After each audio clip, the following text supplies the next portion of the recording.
Good evening, everyone. Welcome to HCC Live. This is our fifth week of doing these on Thursday evening. We've had a lot of fun for the first five. My name is Kevin Crawford. I'm the Director of Admissions and Enrollment Management here at HCC. I am Marty, and I'm a Learning Support Specialist in the Learning Support Center. I usually work with writing.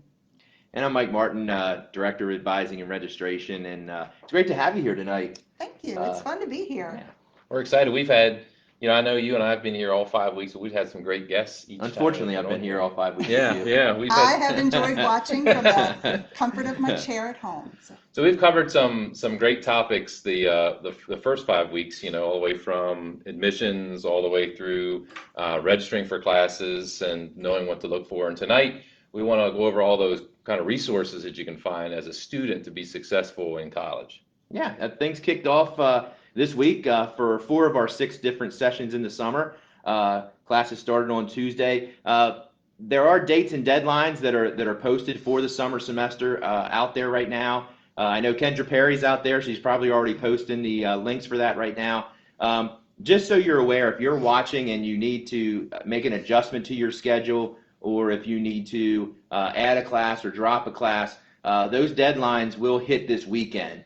I know our 6-week classes that started on Tuesday, the last day to drop and add is tomorrow on Friday. The 10-week session has the 10-week and the 12-week session have a drop date and an add date as of Sunday, and our 8-week session is on Saturday. So just make sure you're looking at those dates and deadlines if you need to make an adjustment to your schedule. And we've harped on students checking their email the last couple of weeks, and that's a good point Mike brings up. You always have to know those dates and deadlines when you register for a class, and that's at HCC or that's at any other college, because there are dates for you to add and drop. There's dates for you to drop a class with no grade on your transcript, and then there's withdrawal dates. And they're important to know, and there's important to know the differences between those. So and we're going to talk tonight, but the other thing, Kev, that you just mentioned with your email, right now it's even more critical to pay attention to your email because everything's remote and online, and it's our main mechanism of communication with students. If things change or if there has to be an adjustment, that's how students are going to be aware of it. And they don't have students right now for summer don't have the luxury of being in class and having an instructor give them updates. So the updates that you'll get will come to your HCC email account. You definitely want to be logging into that, and also check your D2L. We're going to talk about D2L tonight, and there will be tons of announcements in the D2L learning platform as well. And we welcome a lot of different types of students watching this evening or are going to be watching us on the recording. We're at a time right now where our summer classes are online, and we want everyone to make sure they understand how HCC is equipped for all the help and support for you.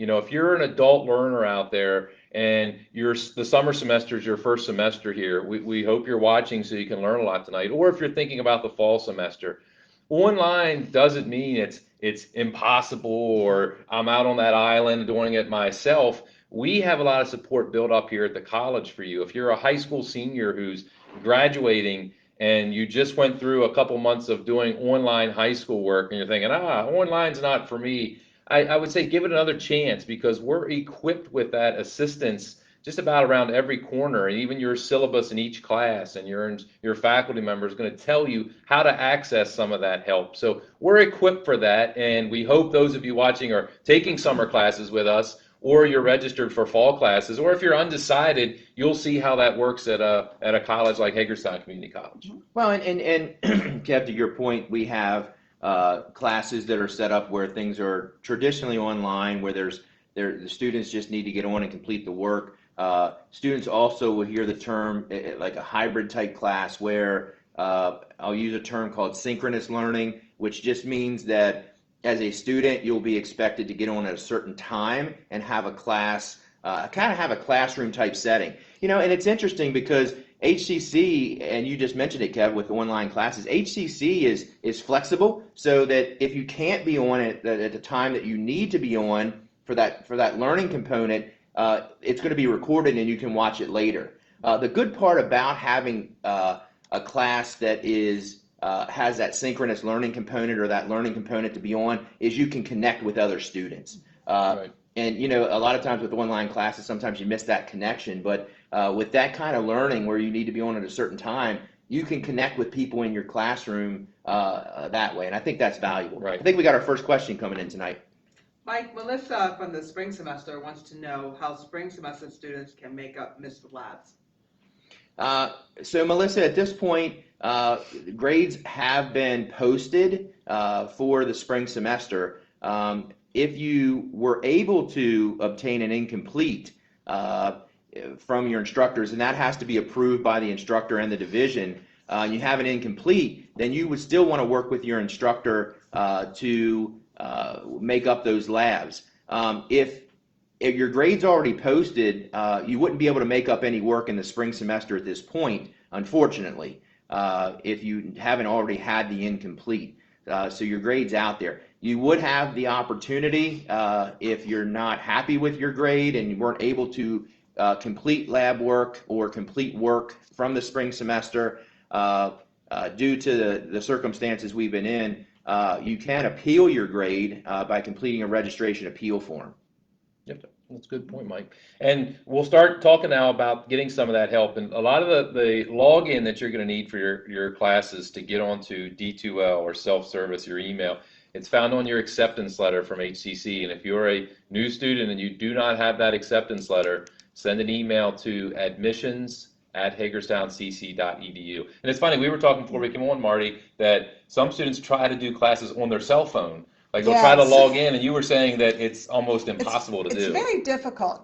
The phone is fabulous technology for kind of maybe keeping up with things. It's a good way to get notifications. It's a good way to check on things. But there are some things that having access to an actual computer is really, I don't want to say you can't do it, but you really got to have it. And if you're running into challenges, it may be the technology. And that's one of the things that we'll work with, is to try and help students navigate why something isn't maybe working the way that they think it should. That's great. And a lot of people think they can do everything on that cell phone, but that Almost.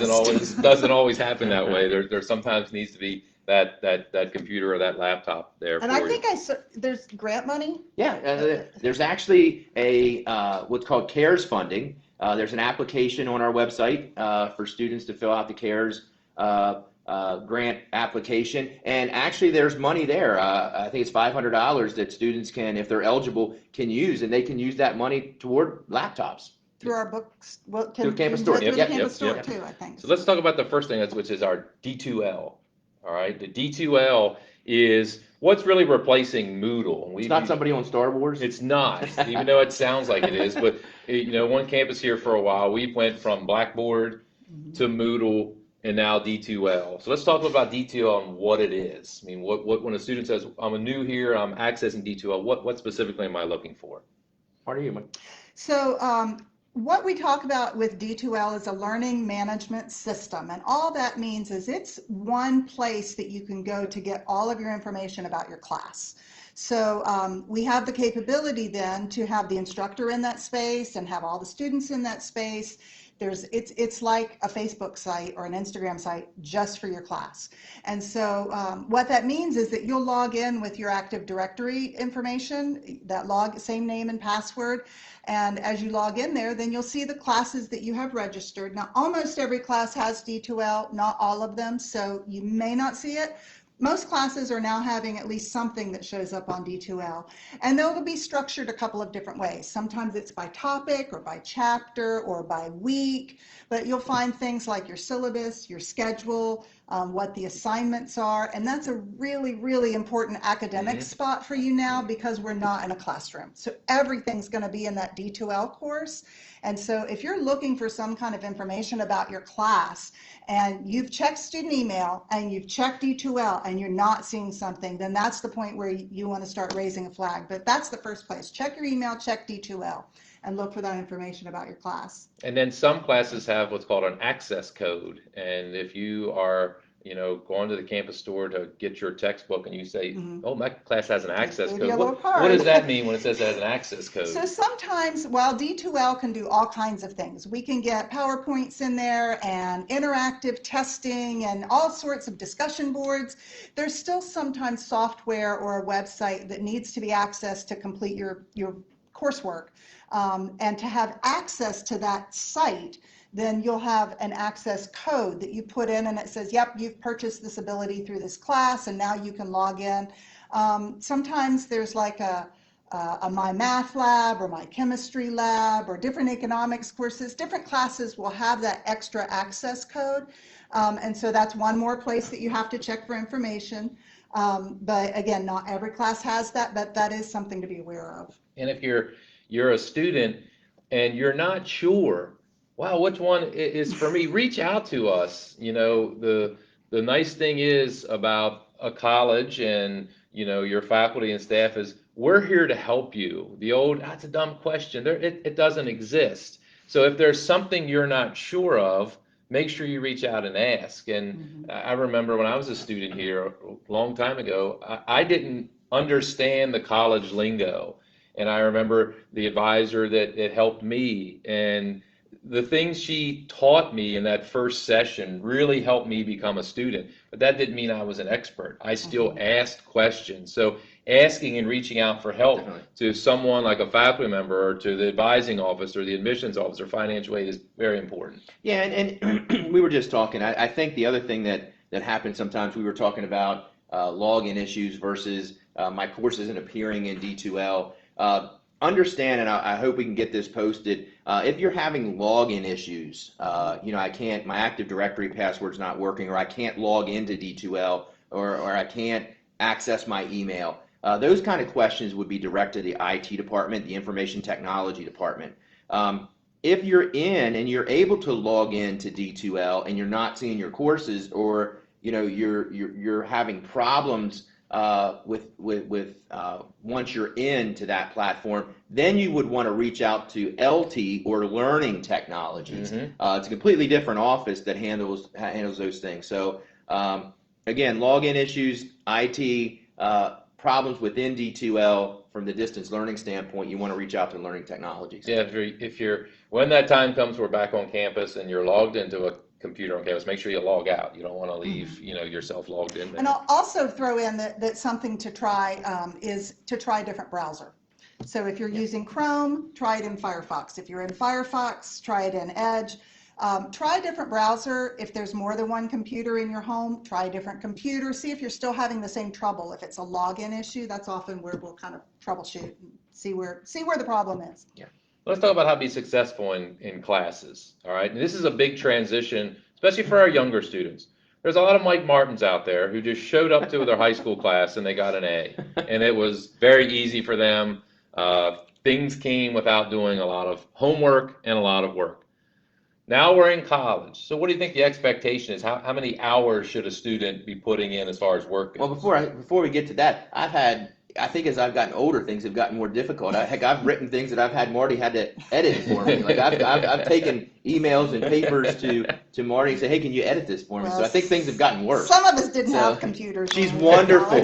Marty is wonderful. Seek her out if you need any help on editing things. She's wonderful. Marty, I took typing in high school, and you had to backspace with that little thing to erase it. I took typing in shorthand because my grandmother didn't always have a job in typing in shorthand. So how much time should we spend on homework for classes? You know, it's interesting because students always ask, you know, how many credits should I take? You know, we always want to encourage students, if they have the opportunity, to take full time or to do 15. We call it 15 to finish, but that's not for everybody. Right. You know, especially as we talk about our shortened summer classes. I mean, it's taking a course in 6 weeks in the summer is not the same thing as taking one course in 15 weeks in the fall. It's condensed. So the fact that those courses are condensed doesn't mean that it's going to be, you still have the same amount of work to do. It's just in a smaller amount of time. So even though you're taking one class in 6 weeks, it's going to feel like you're taking 3. So you got to be careful. Our rule of thumb is this, though. If you're working full time, meaning 37 and a half or more hours a week of work, employment, usually you're only recommended to take 6 to 9 credits of classes, or 2 to 3 classes to be successful. If you're working part-time, 20 to 25 hours a week, generally those students can go full-time, which is 12 or more credit hours a week. And all that credit hour stuff means is usually represents for every credit hour, it's an hour a week you spend in class. So you take a 3-credit course, you're going to spend 3 hours of class time, typically in a 15-week semester, 3 hours of class time a week. If you're full-time, you take 12 hours of class a week, 12 credits full-time, you're thinking, wow, I only got to go to class 12 hours a week. But the key to success is to spend, it's out there, is to spend 2 hours for every 1 hour that you spend in class. So if you're in class 12 hours a week, I'm not going to ask you because I know how you are with math. So I was going to say you have to calculate. 12 hours of class a week, you should be spending 24 hours outside of class a week. You add that together, 12 hours in class, 24 hours outside of class, there's 36 hours. That's your full time. Yep. You can't, contrary to what a lot of students think, you can't just go to class and be successful. The more hours you put in outside of class, the more successful you're going to be. Now, the hard part with all of this is, in addition to work and school, there's also that life balance. And I always tell students, you got a work life, you have a school life, and you also have a social or free time life that you have. While it's possible that I've seen students go full-time work, full-time school, they lose everything else in their life. And what happens over time, whatever they like to do creeps back into their life. It creeps back in, and as it does, either the school suffers or work suffers. And work never suffers because it pays bills. Right. So school always suffers at that point. So again, if you're working full-time, recommended to take 6 hours a week. If you're part-time work, you can go full-time, but you got to factor in a lot of those things. I mean, you got to spend a lot of time outside of class. And any of the difficulty there is in class, that's where the tutoring comes in. And a lot of you may be asking, well, we're doing online classes. How do I get help with tutoring? And Marty, that's where you can help out. So when we're on campus, we have a whole building dedicated to this, and that's where I'm normally working, the Learning Support Center. When we went to remote services, we all began working at home. So the Learning Support Center still has our regular hours. We're still staffed by our same professional staff. And so what we do is we have a room through Zoom, and if you go to HagerstownCC.edu and then /LSC, or find Learning Support Center, that has a long list of, not long, beautiful list of directions, but it's long because it's got nice little pictures of screen captures of all the different buttons to push. What we have you do is we'll first have you go to a form that you're going to fill out, and it's going to take your Active Directory username and password to access that form because our services are only for HCC students. So first of all, you're going to log in and then fill out that form. It collects your name and user ID, your ID number, and what class you're in and what you're looking for help with. And then as soon as you submit the form, it will pop up with the second link from our instructions, which is a link to our Zoom room. This is a standalone interface that you'll download to your computer or on your phone. It's a safe download, and you'll install that. And from there, it will take you into our waiting room. And at that point, it's usually me sitting in the lobby, in our lobby, watching that. And I will see, hey, Mike Martin just got to our lobby. And then I go and I look on the form. Yep, he was an HCC student, so I let him in. And then I can see from the form that you came for help with your math class.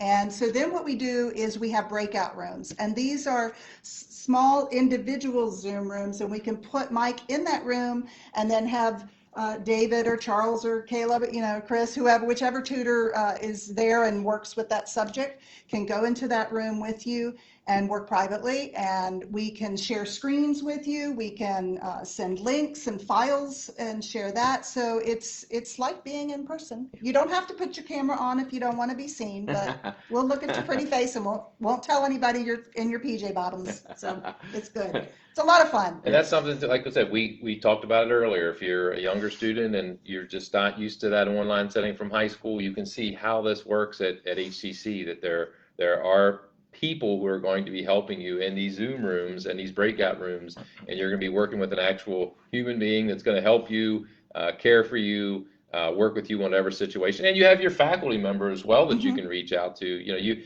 once again, email your faculty member, get in touch with them, keep that line of communication open, because they are going to have a special interest in you. If something's going on in life, it's good that they know about it so they can work with you to help you out if there's something that's necessary. But that line of communication is vital for a student to be successful. And you know, the one theme that I'm hearing tonight so far, and what we've talked about, is you got to reach out for help if you need it. We're not mind readers, you know, here, and we can't tell if a student's having trouble or not. And if you're a student that's struggling, and the resources, as you can see, are here, you have to reach out. You know, instructors will work with you, but the biggest thing you have to do is reach out for help. And here's the other thing with reaching out for help. If you start a math class and you know, you're struggling a little bit, you have to reach out for help immediately when you start to struggle. Too often, you know, we'll talk to students in our advising office that'll come to us when it's a full-blown problem, where, you know, they started to have trouble. They're like, oh, I'll figure it out. They wait another week. Things are getting a little worse. I'm going to wait another week. Now they're 2 or 3 weeks in, and then they reach out for help at that point, but now they're fully blown. I mean, when you could have just checked on it right away. So it's kind of one of those things that I would tell any student: the moment that you start to feel a little fuzzy about a subject is when you need to reach out. Don't wait until you're fully blown and lost to reach out for help, because it's harder to get back at that point. And all the while, it's just week after week that's going by. And if you're taking a shorter class, you got less time to try to fix everything. Right, and colleges are run by that syllabus, and that syllabus is going to have a due date on. That's when the assignments are due. You're not going to get to a point, and I know sometimes in high school it can be a little more lenient, that due dates are, you can turn everything at the end of the marking period. That does not happen in college. So if you get behind, there's not going to be some magic piece of extra credit you're going to be able to do to get your grade to bump way up or turn all of your missing assignments in. Follow that syllabus. Make sure that things are turned in when they need to be in. Reach out to your instructor. I like to tell students, if you, in a traditional 15-week class, build a 15-block foundation week 1 so that you can put week 2 on the next level, week 3, week 4, so that by the time you get to that 15th week, you got room to put what you need to put there. Start with a really solid foundation. Yeah. Marty, one question we get a lot of times from students, and I figure you can answer this one, is students always ask about tutoring from the standpoint of, like, is there one-on-one tutoring, or how is that set up? And you can maybe talk a little bit about how tutoring's set up in the Learning Support Center with the groups and the different things that you guys do. Sure. So one thing that we moved away from, I've been at HCC for a dozen years now. When I first came and when I was in school, tutoring was you meet with one person, we're going to sit here, and you know what I did as a poor math student? I waited to do my homework till the tutor was there. It did not help me become a stronger student.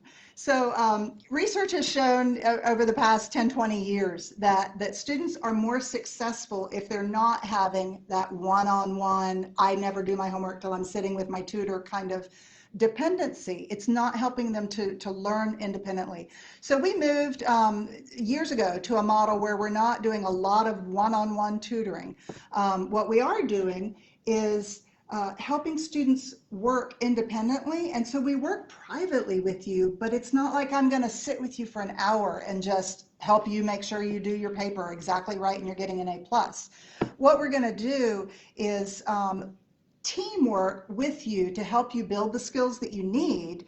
And then so like when we're in person and even in the Zoom breakout rooms, we'll work together for a little while. Maybe 5 minutes, might be 20 minutes. It just kind of depends on the nature of the assignment. And then if you're comfortable, you can go on your way, come back if you have another question. If you're kind of working on something, and I would say, how about if I leave you in the break room? I've got another student. I'll leave you in the room. We have writing room 1 and writing room 2. I'll leave you in this room. I'll be back in about 10 minutes. We also in Zoom, there's a little feature where you can raise your hand and it sends us a little alert, hit a snag point. So we do have some students who will come working on a difficult assignment, and they might just plan, I'm going to have an hour or two to sit in the breakout rooms and know that the tutor can pop in and out and work with me as I need it and answer my questions. And the Learning Support Center, we've been away from campus now for a little while, Long time. but Just hit 50 days.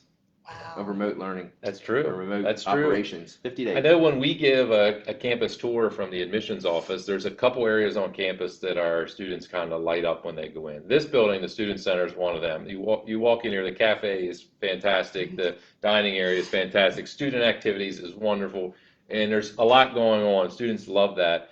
But when we take students through the Learning Support Center and show them, hey, this is where you can come if you need some assistance with a class, or if you're looking for a quiet place to study. And you can see their eyes light up. And if it's a younger student with a family, the parents are like, "This place is Oh, great. This is what we need." And if it's an adult learner, we can always tell them, "Hey, maybe at home, maybe there's kids, maybe there's chaos. If you need a little bit of time while you're here on campus, come into the Learning Support Center. That's where you're going to find quiet time, a laptop if you need it, and all the help you need." If I had $1 for every time I had a non-traditional student said, it's been years since I've been in school and I just don't know what I'm doing. And I'm sure you are not the only one. I promise you, you're not the only one.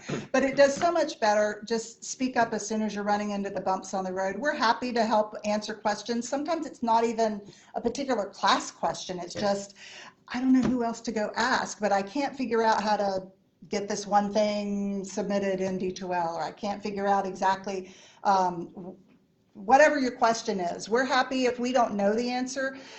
We work with all the different departments. We're happy to scout out where to find the answer. So. And we're talking about remote and online learning. The other piece of advice I'd like to throw out to students about being successful is to find a study place. Find a place that when your mind is there, it's in study. It's into your work. And there's research out there. If you study in the kitchen, okay, typically when you're in the kitchen, you think about eating, and I obviously eat my share of meals, but you don't want to study in the kitchen because subconsciously your mind's thinking, okay, here's where I eat dinner. You don't really want to study in the living room if that's where you relax and watch TV. Certainly you don't want to study in your bed when you sleep because your mind puts you to sleep when you're laying in your bed. So you got to find a good place to study, and it makes it a little harder when you're remote in your house, because a lot of times, you're associating being home with being away from school. So I would tell anyone that's taking an online class, identify a place in your house that you go to and you can study there. Turn off your cell phone. I know that's hard, but separate from your cell phone when you're trying to do work so that you're not distracted.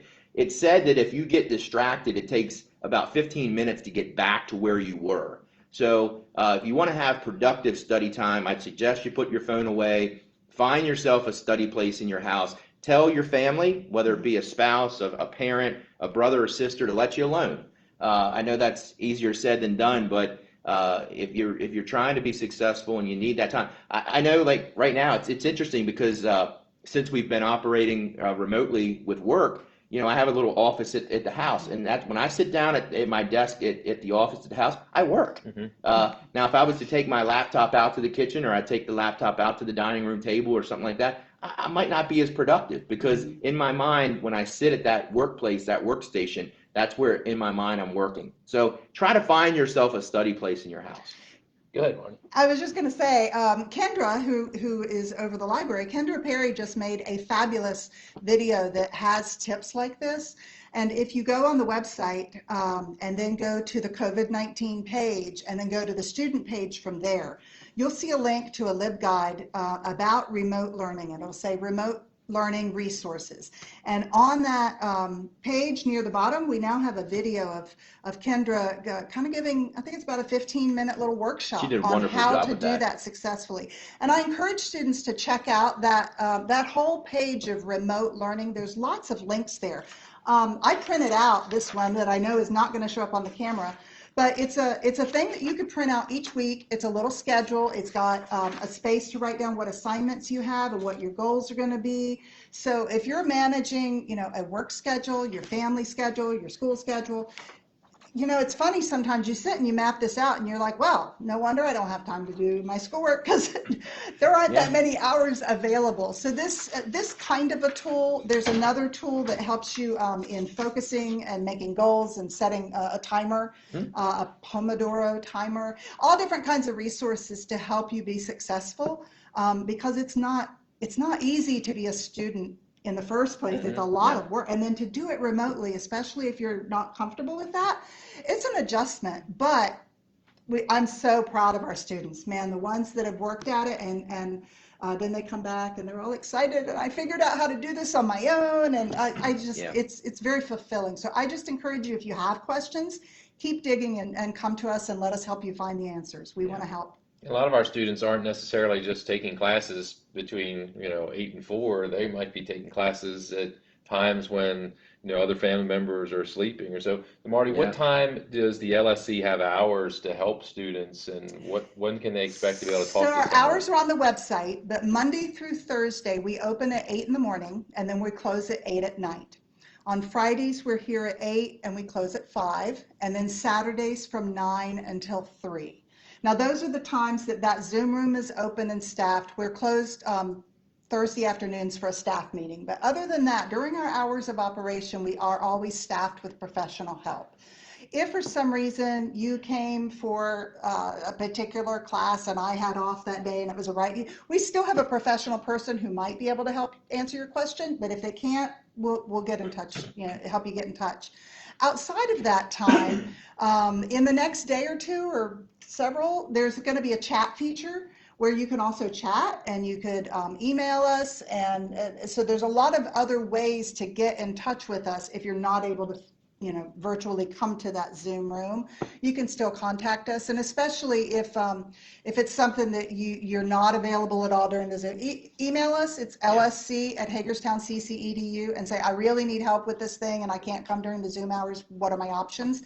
One of the nice things about being a not huge university is especially in a time like this, if something needs to be fiddled around with so we can get you the help you need, you're not just one of thousands and thousands and thousands of students.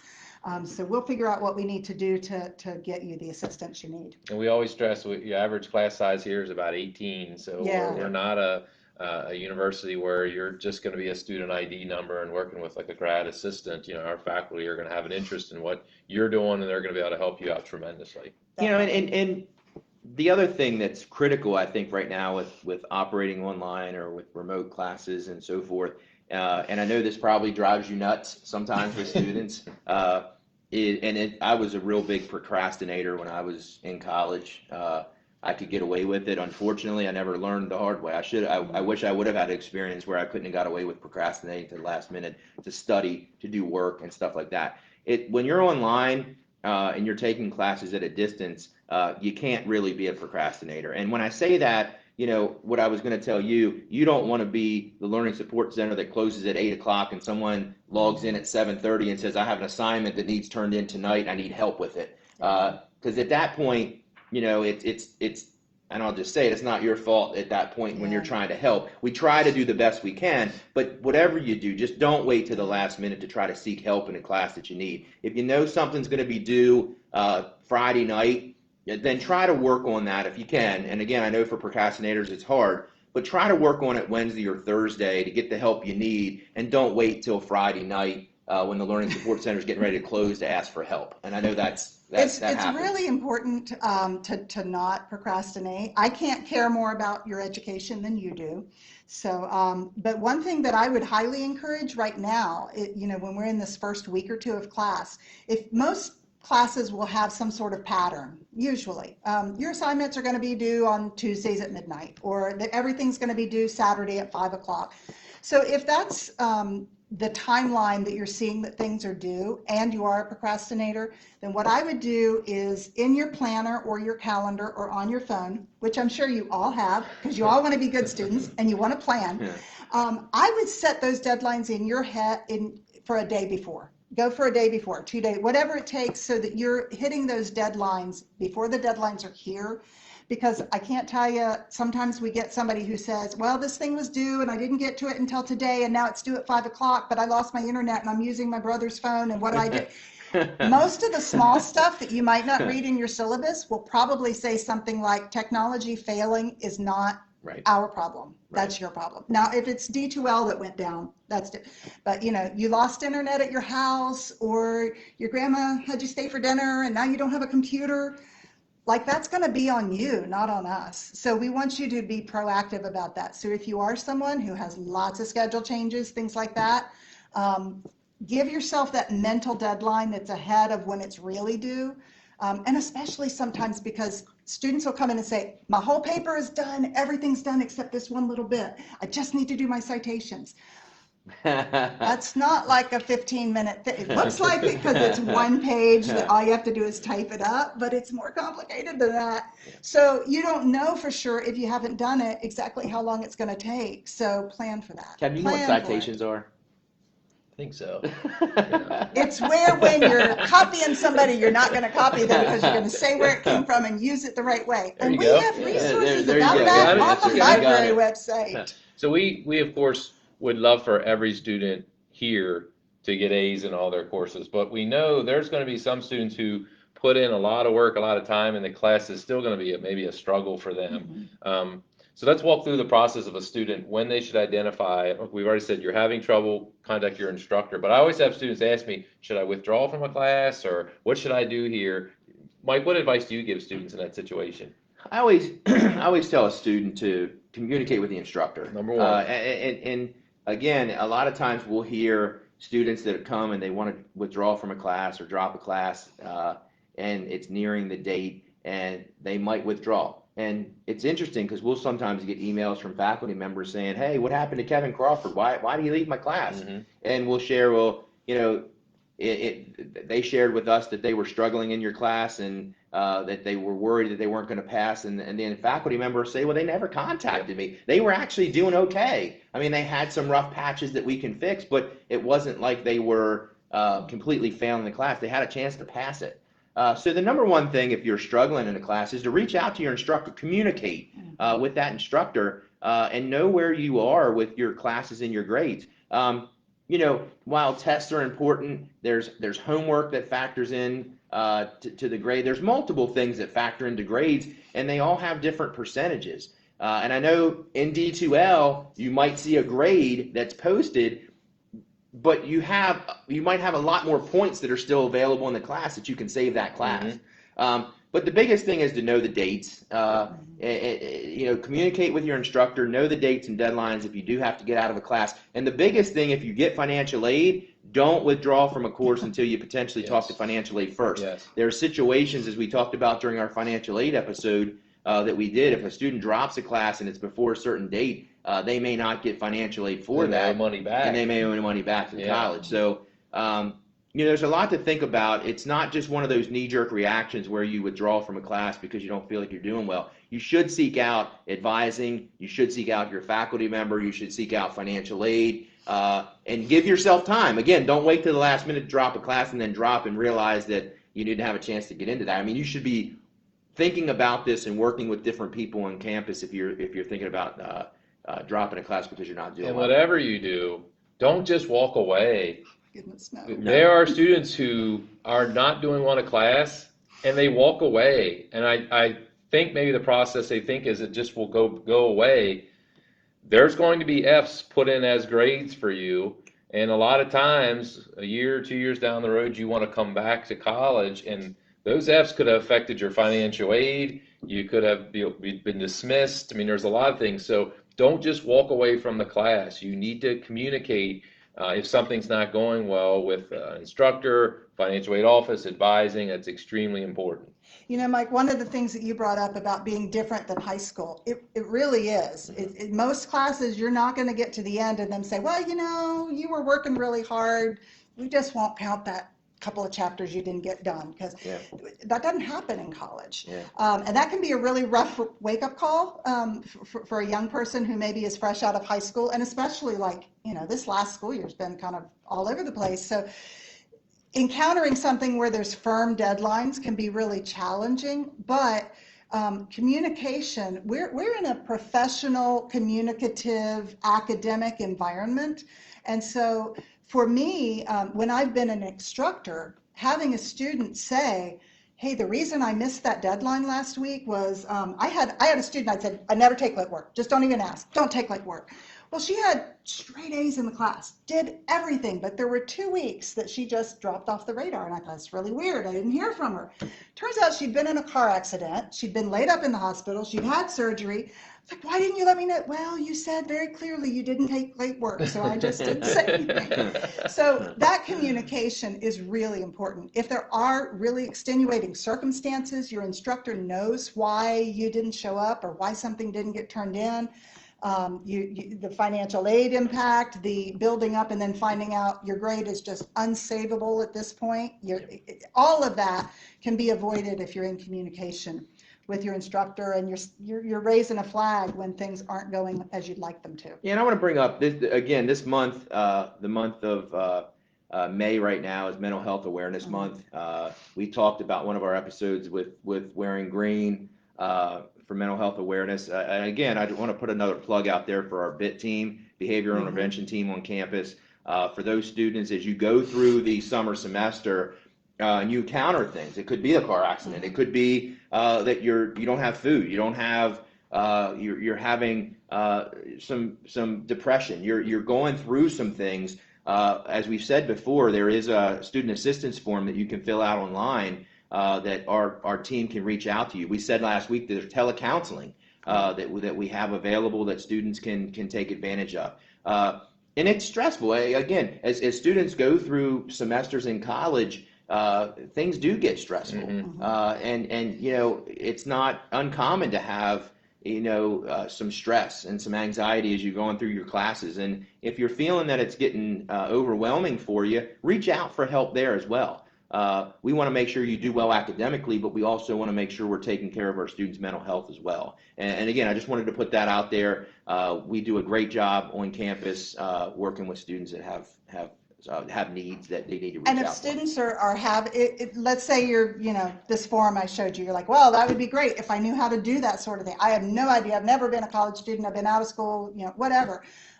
Feel free to come to the Learning Support Center in the Zoom room and just say, I don't really have a question about my class in particular, but I need some help like organizing my time or figuring out exactly how should I plan to get this homework done successfully.